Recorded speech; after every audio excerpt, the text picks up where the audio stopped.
மனசை எல்லாரும் காயப்படுத்திருக்கலாம். நீ ஃபெயிலியர் என்று தொடர்ந்த ஒரு ஓட்டம் அது ஓடிக்கிட்டே இருக்கு.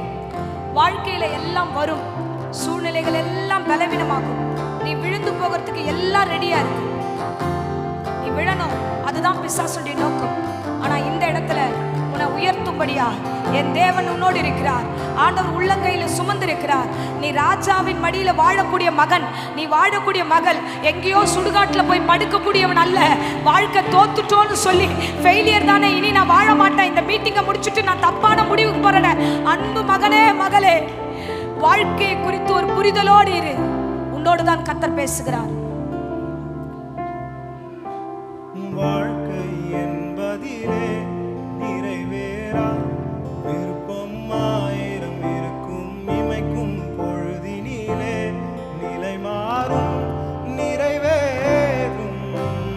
ராஜாவின் மடியில் விளையாடும் அழகிய செல்ல பிள்ளை எல்லாம் சரியாகும்.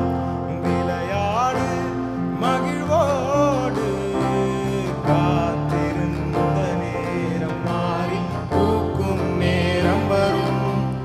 நீ பூத்து காய்த்து கனி கொடுத்து வாழ்க்கை மாறிவிடும். உன்னை பார்த்து நகைத்த உறவுகள் எல்லாம் மீண்டும் கூட வரும். நீ நீதியின் வாழ்க்கையில் வாழ்ந்தவன் என்று ஊரே பேர் சொல்லும்.